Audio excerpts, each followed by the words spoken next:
Thank you, friends. Shalom and greetings to you all. It was a great meditation the other night, and all of you who came, I'd like to thank you. And those who've asked for it, thank you. And I hope you enjoy it, and of course you can do it in your mind anytime at all. And for those of you who didn't get a chance to ask, just send me an email and I'll be more than happy to send it along to you. And for those of you who sought healing, I hope it helped. The goodwill and energy of healing circles the world, healing all in need, everyone it encounters. So let's send some healing energy out to all who need it. Mi sheberach avotenu makor habracha limotenu. May the source of strength who blessed the ones before us help us find the courage to make our lives a blessing, the renewal of body, the renewal of spirit, and let us say Amen. Mishaberach, he who blessed, let us all have our spirits renewed. Now, it's been an interesting ride so far this summer, both in the real world and in the journey through the wilderness so far. Last week, for whatever the reason, the fact remains, for the first time in the Bible, a human changed a miracle. Now, Adam, Noah, Abraham, and Isaac performed no miracles. Jacob manipulates the coloring of Laban's flock. Joseph interprets dreams. Those are still far from being miracle workers. Now, all of this changes when Moses and Aaron performed God's miracles. But last week, Moses changed the miracle by striking and not talking to the rock. Now, friends, this shift will continue in the biblical books that follow the Torah. And it is one of the central developments of the Bible that I want you to notice. Joshua will call for the sun to stand still in the skies. By calling for a miracle on his own, without direction from God, he goes even further than Moses. Later, Samson, who we've talked about, has powers implanted in him at birth so that he's free to use them as he wishes all his life.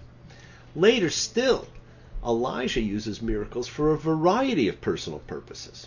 Now, it appears that, starting with Moses, God is now entrusting humans with ever more responsibility and control of their own destiny.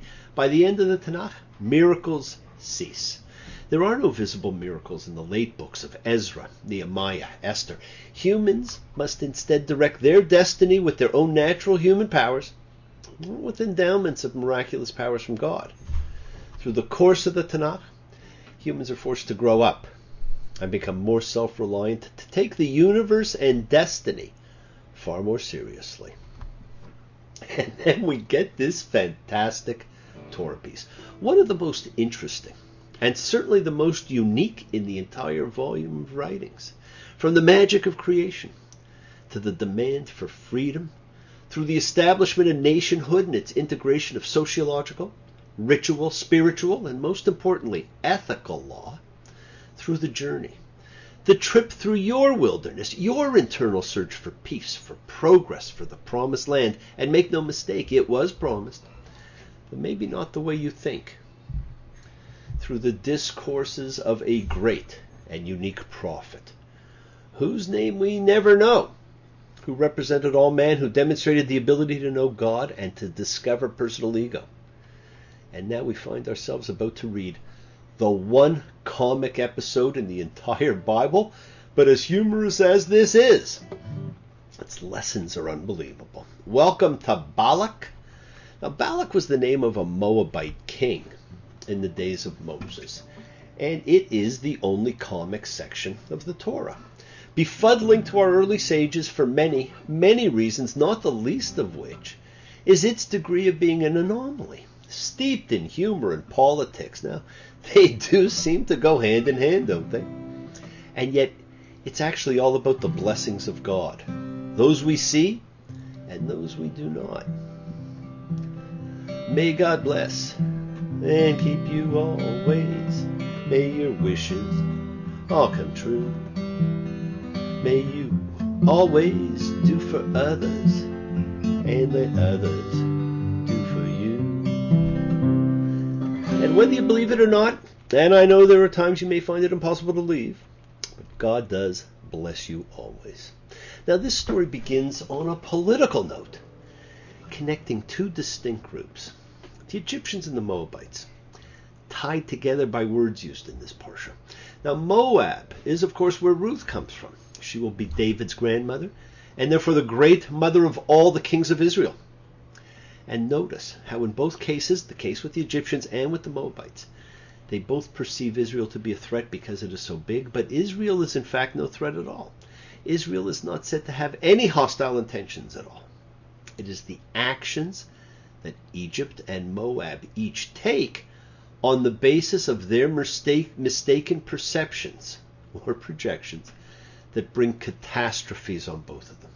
And they both use the same words, and you will notice that. So how many times have the actions on your mistaken perceptions brought catastrophe or near catastrophe to you? And unlike in the animal kingdom, it is a strange human characteristic, taking the very existence of someone who is different and strong to be a threat. And it would appear we have not progressed very far. Now the Moabites are descendants of Lot, Abraham's nephew. And while Abraham saved Lot, the descendants of both are now no longer close. Uncles and cousins who stood for each other have become enemies and have pulled in the Midianites, Moses' wife Zipporah's family.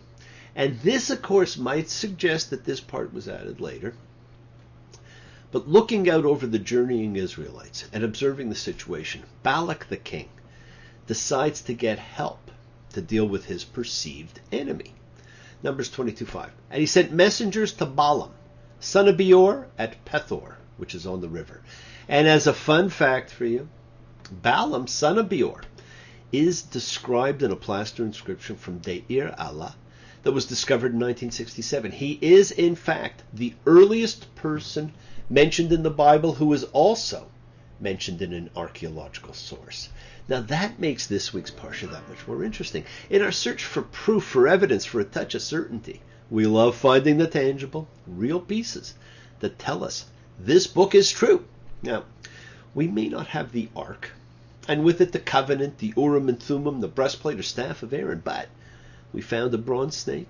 An occasional chariot wheel buried in the Red Sea pops up. One stele mentioning Israel. And now an inscription for a biblical presence. The unification of myth and reality. Be still, my heart. Could the rest of the story possibly be true? Well, Balak says to Balaam, now go, curse this people for me, because it is more powerful than I. The same fear the Egyptian Pharaoh had expressed in the same words, and the same reference to the people as an it, the mechanism for separating out a group from humanity. You see, they're now an it, not even human. And isn't that how we still justify some of the actions we take? When we separate us from them, or more accurately, us from it, it's not so bad, hating and killing an it. Well, Balak says to Balaam, I know that whoever you'll bless will be blessed, and whoever you'll curse will be cursed. And those are really important words, and I want you to remember them. Now, he's being hired to curse, but he's actually going to refuse the commission. And Balak's messengers are staying with Balaam, waiting for his answer, and God comes to Balaam and asks who his guests are. And he says, Balak sent them to curse the people who came from Egypt. Perhaps I shall be able to do battle against it and drive it out. Repeating that descriptive it, not them.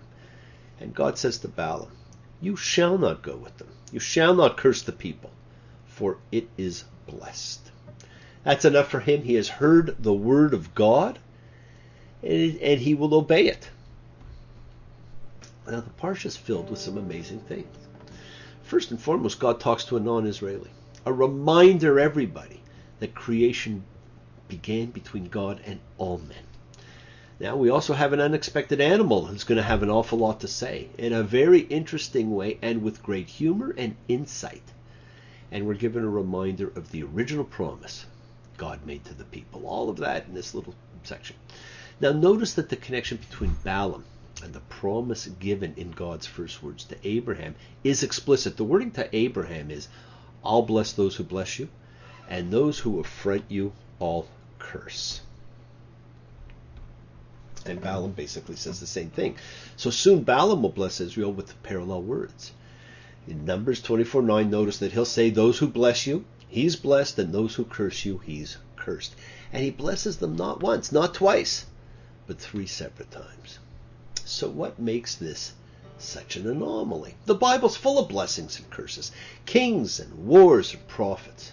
But friends, this week's Torah story that tells the story of how Balak hires the occult prophet Balaam to lay a curse on Israel has irony and acceptance taking over everything. Balaam meets resistance from God, has a conversation with his donkey, and ends up blessing Israel instead of cursing them.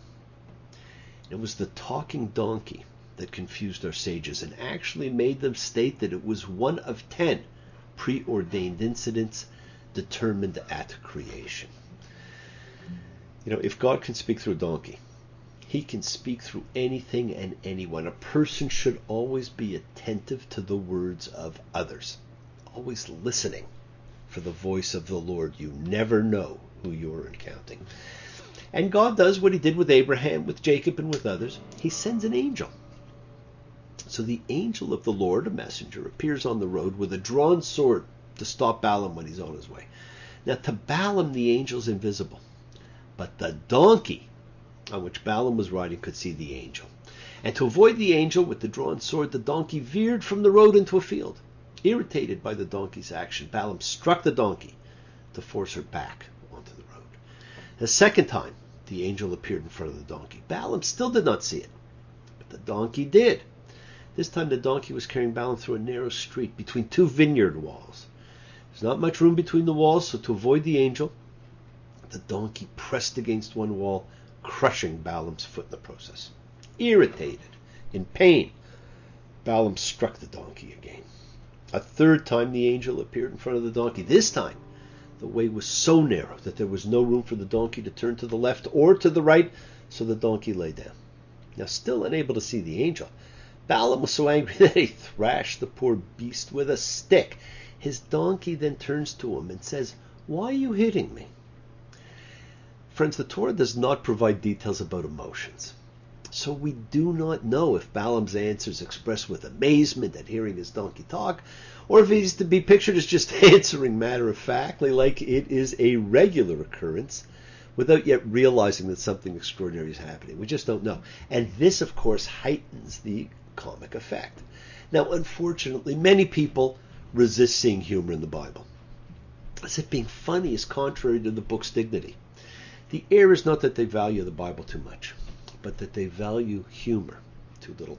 Humor is such an essential part of human life that, quite frankly, friends, the Bible would be strange and incomplete without it. And so what happens? In his blindness, Balaam the seer did not realize that the irritating behavior of his donkey was actually saving his life. The Lord said, and here's where an angel and God are somewhat interchangeable, like we saw with Abraham and Lot. Numbers 22:23. If she had not turned aside from me, I would surely have killed you just now and let her live. Well, friends, life is full of irritating obstacles that get in the way of our plans. Throughout any given day, a person experiences countless distractions and complications. It is easy to become impatient and upset with the things and people that get in the way of what we're trying to accomplish. We should all learn a lesson from Balaam. Those irritating obstacles might be from God. God may have other plans for us. Rather than get upset when our plans are derailed, we should seek God's direction. In Balaam's life, God was in the midst of the interruptions, but Balaam couldn't see it. When seeking direction in life, a person needs to keep an eye on the donkey to see what God might be saying. If God can speak through a donkey, He can speak through anything and anyone. Now, a person should always be attentive to the words of others, always listening for the voice of the Lord, not worrying about being on a narrow road. Friends, is your road narrowing? Do you ever find that you are boxed in? If so, there is always room to breathe, to think, to be inspired, to listen, to find your way. Hey, why don't we do it in the road? Why don't we do it in the road?